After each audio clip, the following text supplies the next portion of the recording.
Hello guys, good morning. Long time no vlog. Kasama ko si Kometa, si Kataylo at si Villarosa. Hello guys, parang nasa langit lang. Ito ang kasama ko, si Kusjan. Ayun, si Princess at si Ma'am Nels. Tingnan nyo, parang Christmas tree ang outfit namin. Red, green at black. Ang topic natin ngayon ay worry. Sa Tagalog pa ay pagkabalisa, pag-alala, at sa Cebuano ay kabalaka. Hello guys, nandito tayo sa Botanical Park. Once again, ito ang aking mga kasama. Ayan. Mapuputla ang mga mukha. At meron ring tiger dito. Ibabakam natin ang tiger. Yan o, ang tiger ng Botanical Park.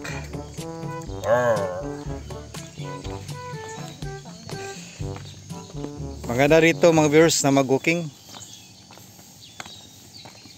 early in the morning. Sa loob ng city may ganitong park.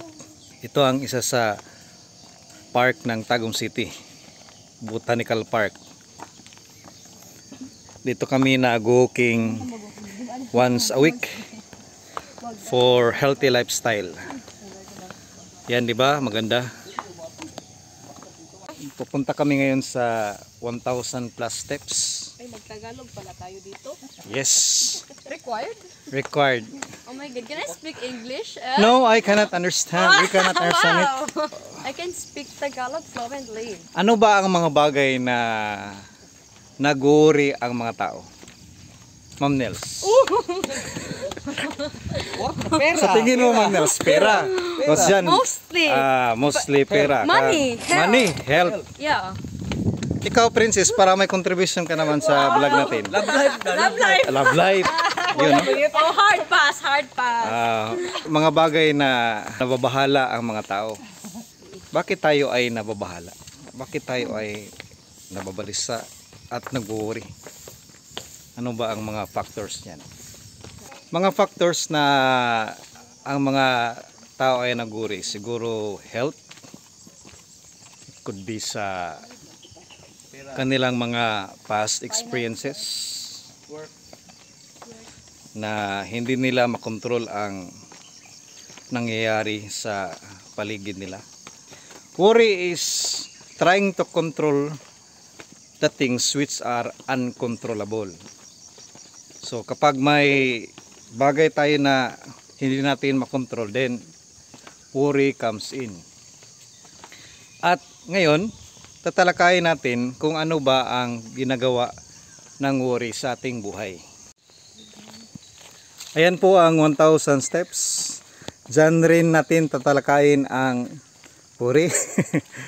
Medyo challenging itong viewers kasi habang tayo ay naglalakad, nagsasalita tayo. So double hingal ang ating magagawa nito. Number 1, worry indicates a lack of trust in God.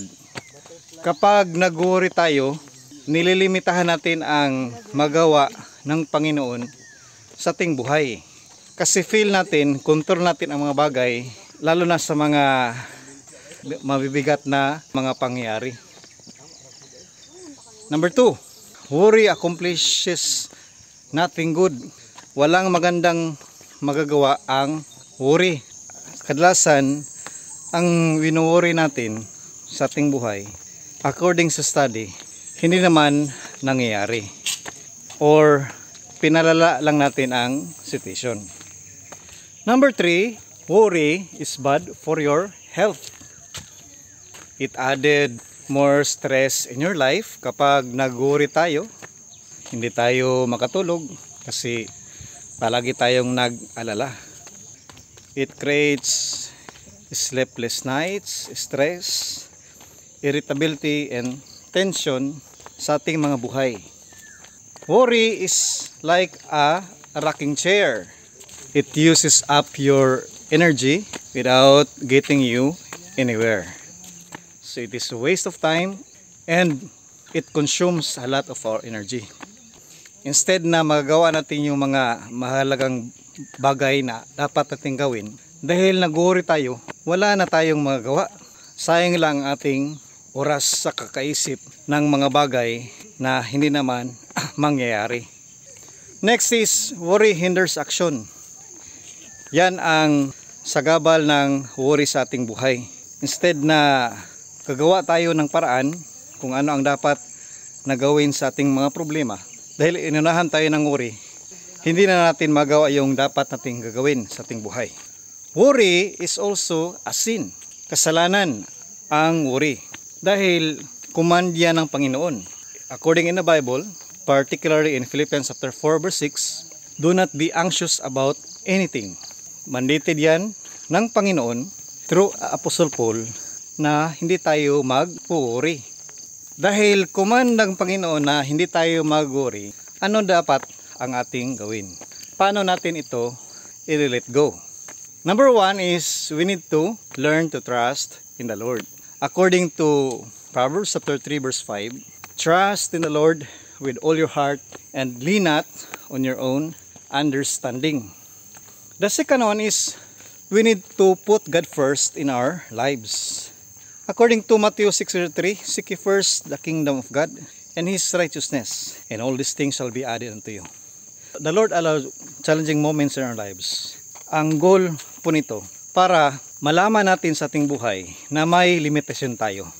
That only the Lord can help us when facing difficult situations in life. The third one, dahil may worry tayo, we need to pray about our anxieties in life. May harapin talaga tayo na mga pagsubok sa ating buhay. And every morning, we need to pray about it, including our future in our lives.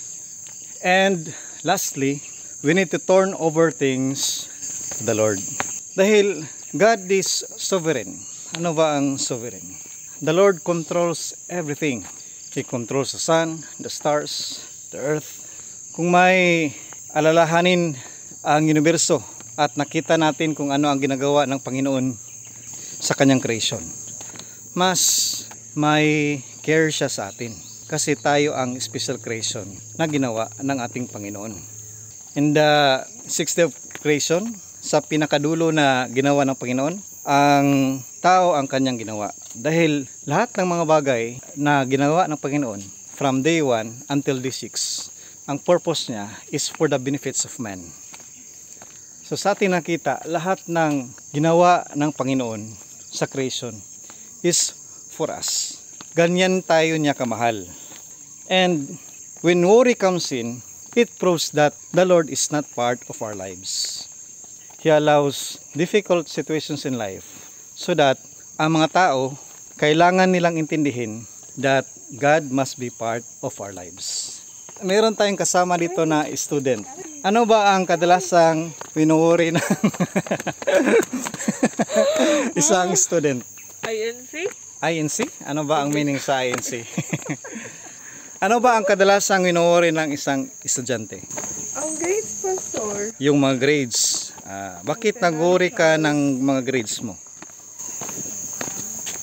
Masik ilag po? Baka na ma-failed. Mabilis itong tumakbo mga viewers kapag nag-video na ako sa kanya. Tingnan nyo, parang kanggaro. Kita nyo mga viewers, yan, no? Interview niya natin yan si Kataylo. Yung naka-green. Interview natin siya kung ano ang kanyang mga worries in life. Ang bilis niya palang tumakbo. Atin po siyang i-interview kung ano ang kanyang mga worries in life. Tingnan natin kung mabilis pa siyang tumakbo. Kung gagamitan natin ng shortcut. Mga viewers, dito tayo maglakad para ma-corner natin siya. Ayun o, nasa baba. Wala na po siyang matatakasan. Ayun. Huling-huli. Di ba? Kapag may problema, talagang makakakita tayo ng solusyon. Ito ang pangalawang student na hiningal ako. Kasama natin. Ano ang worry ng isang kataylo? Kataylo, kapungas mo ko. Kapungas. Ano ang mga worries mo? Thank you for that wonderful question. Ano mga worries? Ako, good. Siyempre, lahat na makasama ko ay interviewin ko. Kuan. My worries in life. Kay, oh my God. Marami itong mga worries dahil my first, My studies. my studies. Yeah, Second, love life. no way. Financial. Financial. The That's third all. one. Meron siyang worry. About my Yung studies. I'm study scared at if financial. I can't, She's scared if hindi sila magkatuluyan magkatuluyan ng kanyang course. Yes. Ito si Kataylo. Yung isa naman po mga viewers ating interviewin. Tingnan nyo, partida pa ito. Habang naglalakad, nagsasalita tayo. Whew. Yun. Na-finish namin ang 1,000 steps. Whew. We're so tired. At last but not the least, interview natin itong family man. Kasi lahat sila ay mga students. Ito si Coach Jan. Hi, morning. Ano ang mga worries in life mo?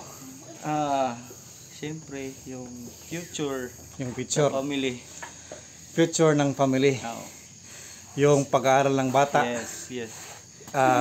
Paano masustain ang Pag-aral. pag-aaral. Oh, At daily needs. yes. Ayun.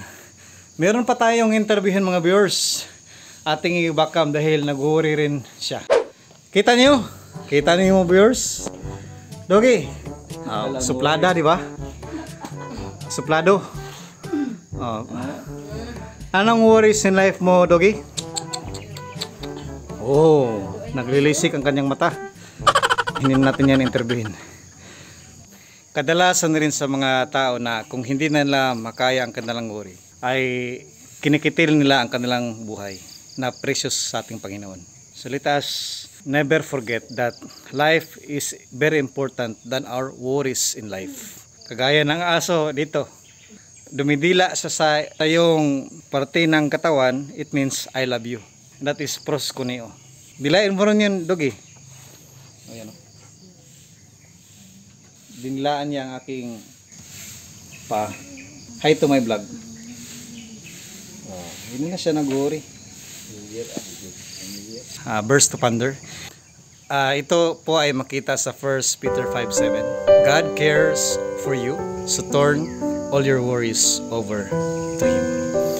Thank you for watching. See you in the next vlog. God bless.